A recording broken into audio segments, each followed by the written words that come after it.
Hello दोस्तों, क्या आपने कभी जानने की कोशिश की है कि धरती पे जो जानदार चीज़ें पाई जाती हैं उनको आपने पढ़ा भी होगा कि 5 किंगडम के अंदर जो है वो क्लासिफाई किया जा चुका है। तो आज हम इस लेक्चर के अंदर जो है वो 5 किंगडम क्लासिफिकेशन पढ़ेंगे। हम इस लेक्चर के अंदर कवर करेंगे कि किस साइंटिस्ट ने कब कौन सा किंगडम बनाया, पहले किंगडम कितने थे, बाद में किसने कौन सा किंगडम बनाया और उसने वो किंगडम बनाने के लिए कौन सी चीज़ों का या कौन सी कैरेक्टर लिविंग थिंग्स की का जो है वो कंपैरिजन किया या कैसे उसने वो किंगडम बनाया। ये सारी चीज़ें डिटेल से हम इस लेक्चर के अंदर जो है वो डिस्कस करेंगे। लेक्चर में आगे बढ़ने से पहले मैं हूं देव परमार, आप देख रहे हैं मेरा यूट्यूब चैनल टीचिंग आइडियाज़। अगर आप इस नॉलेज से जो है वो फ़ायदा ले रहे हैं तो आप इस वीडियो को शेयर करें, सपोर्ट करें, ताकि मैं आपके लिए ऐसी नॉलेज जो है वो एक वीडियो के अंदर, शॉर्ट वीडियो के अंदर जो है वो कंपाइल करके ले आता रहूँ। तो अब हम चलते हैं हमारे वीडियो की तरफ। जानदार चीज़ें जो थी धरती पे उनको सबसे पहले जो है वो 2 कैटेगरी के अंदर जो है वो डिवाइड किया गया। एक कैटेगरी को जो है वो किंगडम प्लांटी और दूसरी कैटेगरी को जो है वो किंगडम एनिमलिया समझा गया। किंगडम प्लांटी के अंदर जो है वो फंजाई, एल्गी, बैक्टीरिया, प्लांट्स, ये सारी चीज़ें जो है वो किंगडम प्लांटी के अंदर जो है वो प्लेस की गई। और इन जानदार चीज़ों के अंदर जो है वो सेल वाल थी और इन जानदार चीज़ों के अंदर जो है वो क्लोरोफिल होता था, जिससे ये फोटोसाइंस का काम जो है वो करते थे। और इसके बाद जो दूसरी कैटेगरी बनाई गई किंगडम एनिमलिया, उसके अंदर जो है वो इनवर्टिब्रेट और वर्टिब्रेट प्रोटोजोआ जो है वो भी इस कैटेगरी के अंदर जो है वो रखे गए और इसको जो है वो किंगडम एनिमलिया माना गया। इन 2 कैटेगरी की जो है वो बनने के बाद एक थर्ड कैटेगरी का जो है वो जन्म 1866 में जो है एर्नस्ट हैक्ल ने रखा। और इस कैटेगरी के अंदर यूनिसेल्युलर प्रोकैरियोट्स, जिसको जो है आप बैक्टीरिया, साइनोबैक्टीरिया कह सकते हैं, यूनिसेल्युलर एल्गी, फंजाई और ऐसे कुछ प्रोटोजोन थे, उनको जो है यूग्लेना या यूनिसेल्युलर और multicellular fungi except blue green algae, ये सारे जानदार चीज़ें जो है वो एर्नस्ट हैक्ल ने इस थर्ड कैटेगरी के अंदर जो है वो प्लेस किए। इस कैटेगरी बनने के बाद 1930 या 1935 का जो है वो टाइम आ जाता है और इस टाइम में इलेक्ट्रॉन माइक्रोस्कोप, जिसको आप पावरफुल एडवांस टाइप की माइक्रोस्कोप जो है वो बोल सकते हैं, उसका वजूद जो है वो दिया जा चुका था। और इस इलेक्ट्रॉन माइक्रोस्कोप को इस्तेमाल करके जब जानदार चीज़ों का जायज़ा लिया गया तो ये जो थर्ड किंगडम एर्नस्ट हैक्ल ने बनाया है, इस किंगडम के अंदर कुछ ऐसे जानदार थे जिनके पैटर्न एक दूसरे से जो है वो मैच नहीं कर रहे थे। तो इस इलेक्ट्रॉन माइक्रोस्कोपी को जो है वो इस्तेमाल करके इस किंगडम के अंदर 2 हिस्से किए गए। इस हिस्से को जो है वो लोअर प्रोटिस्टा कहा गया और दूसरे हिस्से को जो है वो हायर प्रोटिस्टा जो है वो कहा गया। लोअर प्रोटिस्टा के अंदर बैक्टीरिया और साइनोबैक्टीरिया को प्लेस किया गया और जो हायर प्रोटिस्ट थे या हायर प्रोटिस्टा की जो साइड थी उसमें जो है वो unicellular algae, fungi, multicellular fungi, water moles या ऐसी जो जानदार चीज़ें थी, यूग्लेना, एमेबा, ये सारी चीज़ें जो है वो हायर प्रोटिस्ट जो है वो मानकर उनको जो है वो हायर प्रोटिस्टा के अंदर जो है वो रखा गया। एडवर्ड चैथोन के प्रोकैरियोटिक और यूकैरियोटिक कॉन्सेप्ट के बाद एक और साइंटिस्ट आता है जिसका नाम है कॉपलैंड 1959 में। और ये साइंटिस्ट उस कॉन्सेप्ट के बाद जो लोअर प्रोटिस्ट हैं उनको उस थर्ड किंगडम से जो है वो निकाल कर एक और किंगडम का जो है वो वजूद देते हैं और ये 4th नंबर जो है वो किंगडम कहलाता है, जिसका नाम रखा गया किंगडम मोनेरा, जिसके अंदर जो है वो बैक्टीरिया और साइनोबैक्टीरिया को जो है वो प्लेस किया गया। अब टोटल यहाँ तक 4 किंगडम जो है उनका वजूद आ चुका है।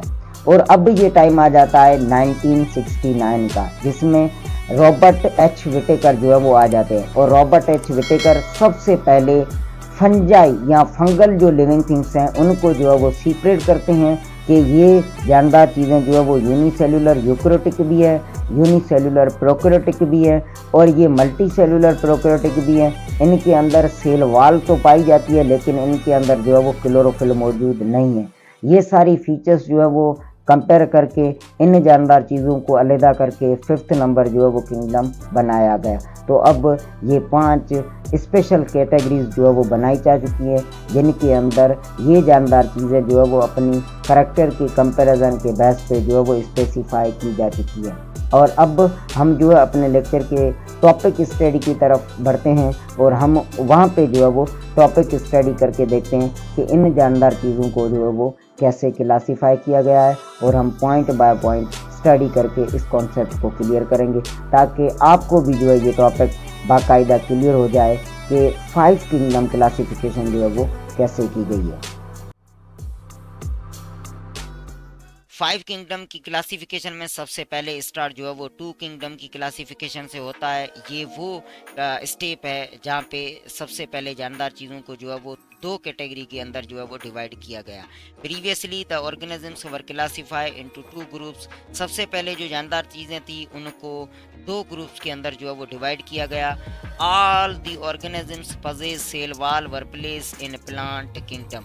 वो जानदार चीज़ें जिनके अंदर सेल वाल थी, सेल वाल जो सेल के अंदर पाई जाती है, एक non living outer boundary, specially in plant cell, fungal cell, algae के सेल, बैक्टीरिया के सेल में पाई जाती है।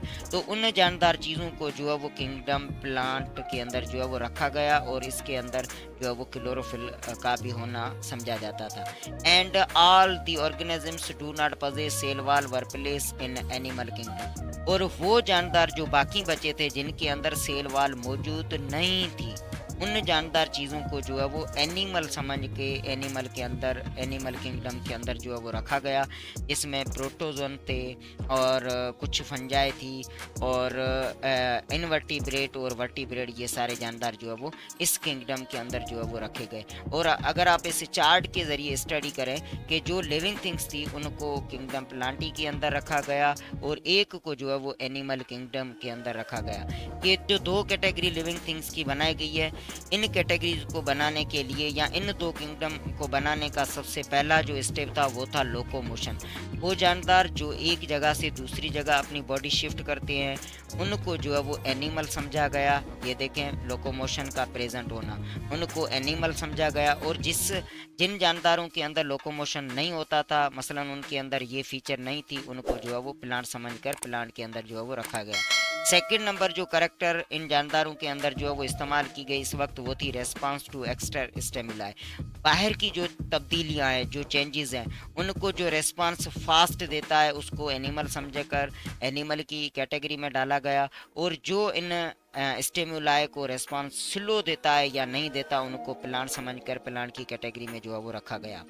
उसके बाद थर्ड नंबर जो फीचर इस्तेमाल की गई 2 कैटेगरीज के अंदर, वो न्यूट्रिशन का मूड था। न्यूट्रिशन जो जानदार चीज़ें ईट करते हैं, ईट करके अपनी न्यूट्रिशन हासिल करते हैं, उनको एनिमल समझा गया। और जो ईट नहीं करते वो अपने हिसाब से जो है वो तैयार करते हैं, उनको जो है वो प्लांट समझ के प्लांट के अंदर जो है वो रखा गया। इसके बाद फोर्थ नंबर जो फीचर कंपेयर की गई इन कैटेगरी में, वो थी कंडक्टाइल और कॉन्ट्रैक्टाइल सिस्टम। कंडक्टाइल और कॉन्ट्रैक्टाइल का सिस्टम जिन जानदार चीज़ों के अंदर मौजूद था उनको एनिमल समझा गया, जिनके अंदर नहीं था उनको जो है वो प्लांट समझा गया। और मेन फीचर जो इस्तेमाल की गई इन 2 कैटेगरीज को बनाने के लिए वो थी सेल वाल जिसके अंदर मौजूद नहीं थी उनको एनिमल समझा गया, और जिनके अंदर मौजूद थी उनको जो है वो प्लांट समझा गया। और ये जो 2 कैटेगरीज बनी है किंगडम प्लांट्स के अंदर, bacteria, algae, fungi, bryophytes, pteridophytes, gymnosperm, angiosperm, ये तकरीबन सारे जो है वो प्लांट्स हैं। ये यहाँ से लेके यहाँ तक ये सारे प्लांट्स, फंजाई, बैक्टीरिया, अलगी, ये सारे जो है वो किंगडम प्लांट वाली जो कैटेगरी है उसके अंदर जो है वो प्लेस किए गए। और इनवर्टिब्रेट्स जिनके अंदर बैकबोन या स्केलेटन नहीं होता बॉडी का, और इसके अंदर जो है वो प्रोटोजोआ भी आ गए थे। और वर्टिब्रेट स्पेशली जो बड़ी बॉडी वाले, बड़े स्केलेटन वाले जो जानदार चीज़ें, उनको एनिमल समझ गया, एनिमल किंगडम के अंदर जो है वो रखा गया। 2 किंगडम के बाद थर्ड किंगडम बनाने या क्लासिफिकेशन करने का जो है वो टाइम आ जाता है, और ये टाइम था 1866, और इसके अंदर एरनस्ट हैकल नाम का साइंटिस्ट आ जाता है। और ये एक न्यू किंगडम जो है वो नेम्ड एज अ प्रोटिस्टा का जो है वो वजूद रखता है, to accommodate the organisms exhibiting characters either common to both plants and animals. और एरनस्ट हैकल ने इस थर्ड किंगडम के अंदर वो जानदार रखे जिन जानदारों के अंदर प्लांट्स की फीचर्स भी मौजूद थी और एनिमल्स की फीचर्स जो है वो भी मौजूद थी।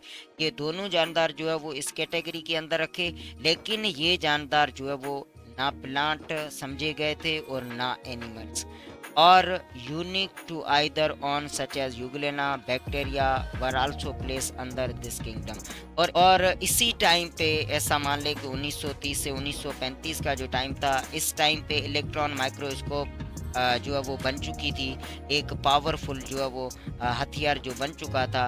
To distinct pattern among single cell organism. Third number जो किंगडम था उसके अंदर मोस्टली जो एक सेल वाले जो जानदार थे उनको दो पैटर्न पे डिवाइड करने की काबिलियत इस टूल के अंदर जो है वो आ चुकी थी, और इस टूल को यूटिलाइज करके या इस्तेमाल करके इस थर्ड नंबर किंगडम के अंदर जो है वो दो हिस्से किए गए। एक हिस्से को जो है वो लोअर प्रोटिस्ट माना गया, जिसके अंदर प्रोकैरियोटिक यूनिसेल्युलर बैक्टीरिया और साइनोबैक्टीरिया को जो है वो प्लेस किया गया। किंगडम अभी तक ये एक ही है, लेकिन इसके जो है वो दो हिस्से किए गए, और एक हिस्से को जो है वो हायर प्रोटिस्ट माना गया, और इसके अंदर जो है वो यूकैरियोटिक यूनिसेल्युलर और मल्टी सेल्युलर ऑर्गेनिज्म, जिसमें फंगी, अल्गी और इसके अलावा जो जानदार चीज़ें थे यूग्लेना, पैरामेशियम, एमेबा, वो इस कैटेगरी के अंदर जो है वो इस पार्ट में जो है वो रखे गए। इतना कम होने के बाद फोर्थ किंगडम की क्लासिफिकेशन का जो है वो टाइम आ जाता है। After the clear concept of kingdom Protista, जब किंगडम प्रोटेस्टा का कॉन्सेप्ट जो है वो बिल्कुल क्लियर हो चुका था, तब कॉपलैंड ने 1959 में came forward with a four kingdom system to classify the living beings. इसने जो जानदार चीज़ें थी, लोअर प्रोटिस्ट जो थे, इनको जो है वो यहाँ से निकाल कर एक अलहदा जो है वो किंगडम बनाने का जो है वो नज़रिया पेश किया, और ये काम इन्होंने जो है वो 1959 में किया है। ही designed a new kingdom named as a Monera to place all the lower protists, which include prokaryotic unicellular organisms, and remaining single celled called eukaryotic organisms were included in protista. इस कॉपलैंड ने जो है वो ये किया कि lower protist थे उनको उठाकर न्यू किंगडम बनाया मोनेरा, और इसके अंदर जो है वो सारे लोअर प्रोटिस्ट जो थे वो यहाँ पे जो हमने ऊपर स्टडी किए हुए ये सारे न्यू किंगडम फोर्थ नंबर बनाकर मोनेरा उसके अंदर प्लेस किए, और बाकी जो हायर प्रोटिस्ट बचे थे वो उसी किंगडम प्रोटिस्टा के अंदर जो है उसने छोड़ दिए, और वो वहीं पे जो है वो यूनिसेल्युलर यूकैरियोटिक या कुछ मल्टी सेल्युलर यूकैरियोटिक थे वो उसी किंगडम के अंदर जो है वो छोड़ दिए थे। तो अब इस चार्ट के ज़रिए आप देख लें कि जानदार चीज़ें जो है अब फोर किंगडम के अंदर जो है वो क्लासीफाई हो चुकी हैं। तो अब टाइम आ जाता है फिफ्थ किंगडम की क्लासिफिकेशन का, और ये काम किया रॉबर्ट विटेकर ने इन 1969 में। Classify the organisms into 5 kingdom which clearly categorised fungi into a separate kingdom. Robert H Whittaker ने जो है वो 1969 में एक न्यू कैटेगरी बनाई जिसको फिफ्थ नंबर का नाम मिला, और इसको जो है वो किंगडम फंजाई का नाम दिया गया। और फंजाई जो थी जिस भी ग्रुप में थी स्पेशली उसको जो है वो रॉबर्ट विटेकर ने जो है उस वहाँ से निकाल कर एक अलहदा 5 नंबर जो है वो किंगडम बनाया, और इसको किंगडम फंजाई का जो है वो नाम दिया। This system of classification was, और ये जो क्लासिफिकेशन एच विटेकर ने की है इस पे रॉबर्ट एच विटेकर ने जो है वो कुछ बेसिस को इस्तेमाल करके, कुछ करेक्टर को इस्तेमाल करके 5 ही किंगडम को जो है इसने बाकायदे रिन्यू किया। सबसे पहले इसने जो है वो सेल्यूलर स्ट्रक्चर के तौर पे इन जानदार चीज़ों को जो है वो 5 किंगडम में डिवाइड किया। बॉडी ऑर्गेनाइजेशन जिससे आप यूनिसेल्युलर, मल्टी सेल्युलर या ऑर्गेन वाली, सिस्टम्स वाली ऐसी जो बॉडी की ऑर्गेनाइजेशन है उन जानदार चीज़ों को भी जो है इसने स्टडी किया। यूनिसेल्युलर, प्रोकैरियोटिक, यूनिसेल्युलर और मल्टी सेल्युलर यूकैरियोटिक, ये सारी चीज़ें जो है वो सेल्युलर स्ट्रक्चर में आ जाती है या बॉडी ऑर्गेनाइजेशन में आ जाती है। ये सारी चीज़ें जो है वो इस्तेमाल करके इसने जो है ये 5 किंगडम जो है वो रिन्यू किए। मूड ऑफ न्यूट्रिशन ऑटोट्रॉफ हैं प्लांट्स की तरह, इंजेस्टिव हेटरोट्रॉफ हैं एनिमल्स की तरह, या एब्जॉर्प्टिव हेटरोट्रॉफ हैं फंजाई की तरह। ये मोड ऑफ न्यूट्रिशन जो पहले सिर्फ एक इस्तेमाल किया जा चुका था, अब इसने तीन मोड ऑफ न्यूट्रिशन के जो है वो यूज़ करके इन जानदार चीज़ों को जो है वो रिन्यू किया और 5 स्पेशल कैटेगरी के अंदर जो है वो प्लेस किया। तक आपको बहुत बड़ा कॉन्सेप्ट जो है वो क्लियर हो चुका होगा, और आने वाले लेक्चर को हासिल करने के लिए आप इस चैनल को सब्सक्राइब करें, वीडियो को लाइक एंड शेयर करें। तो मिलते हैं नेक्स्ट वीडियो में, तब तक के लिए बाय बाय।